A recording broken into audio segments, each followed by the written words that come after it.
Alright, so we just checked out of the Representative Assembly, and the opportunity came to march to a detention center that is just apparently about a mile away from the convention center, which is interesting. So I'm not going to give up an opportunity to march for kids. As you can see, this is largely a group of teachers and activists working toward the social justice mission that goes along with being a teacher. Yeah, you're right. Quite a day.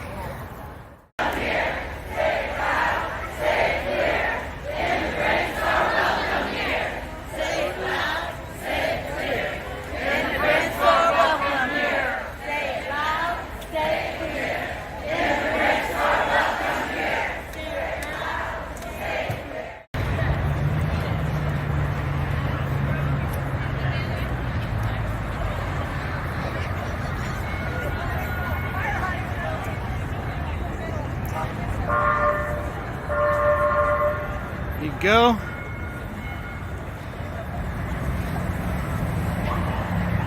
You got teachers, paraprofessionals, educators of all kinds.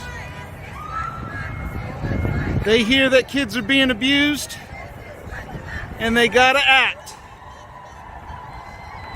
It's part of the calling.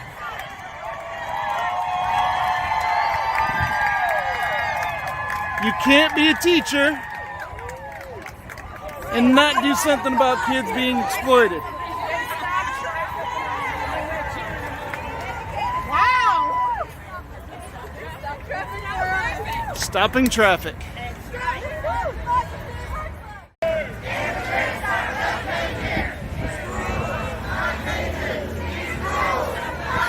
Schools, not cages. What an idea.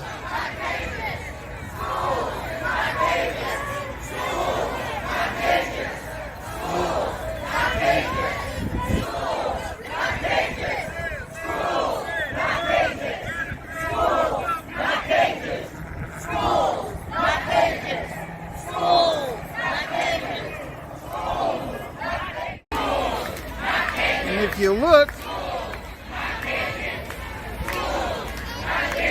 we got more coming. And as you can also see, we're also doing well not to block traffic because we're teachers.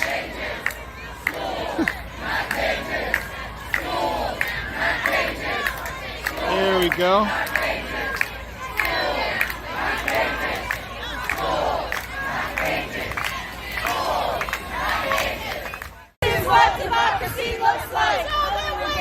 So this is, looks like behind me is the detention center. I don't know if you can see this, but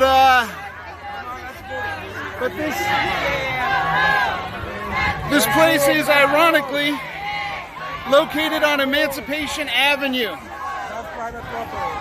How's that for a kick in the teeth?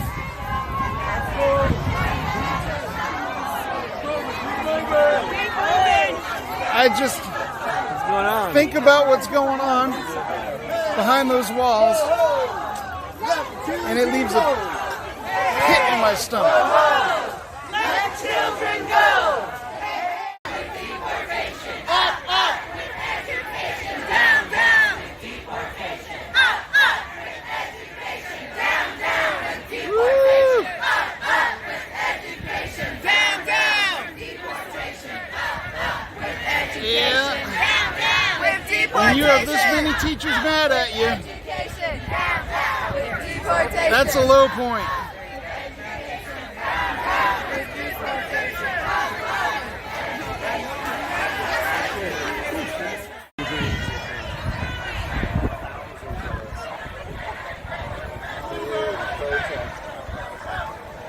This really is pretty amazing.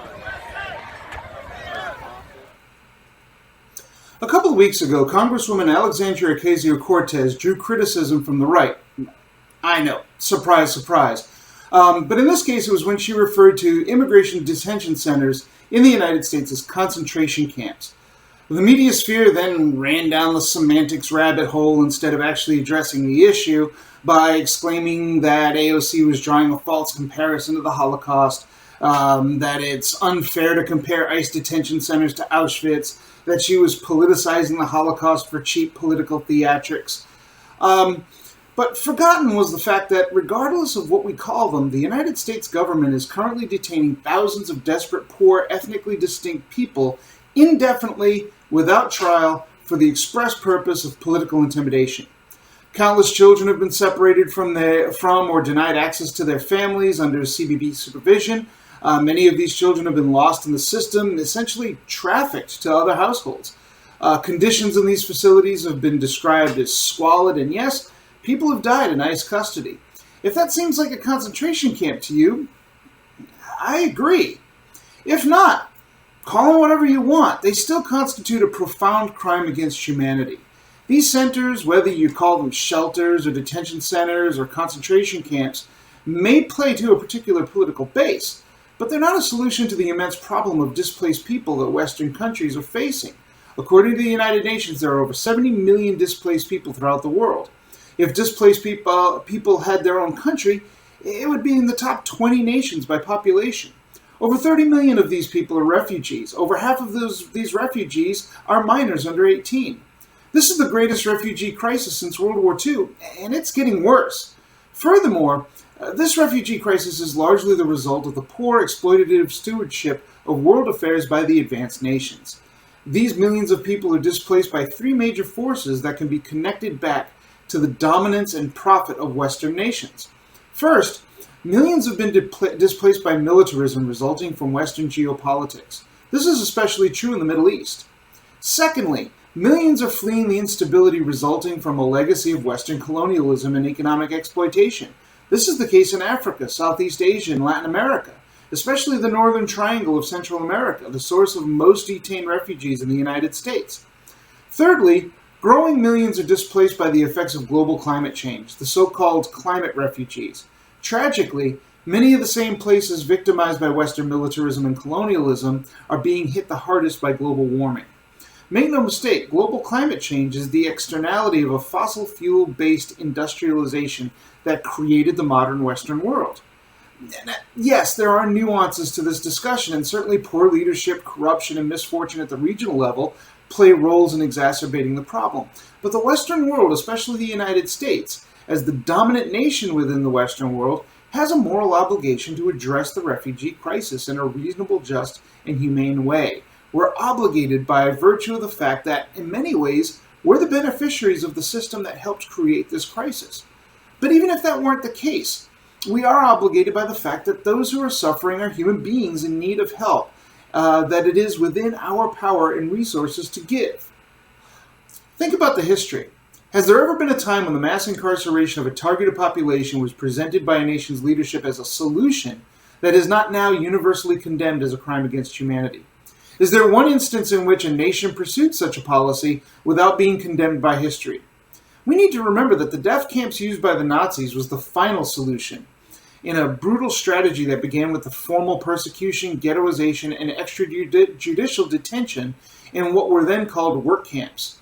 It started with scapegoating a group as being dangerous and inferior, much like our current immigration policies. It ended with death camps. Where on this sick temporal spectrum we as Americans end this shameful chapter of our history is now up to us.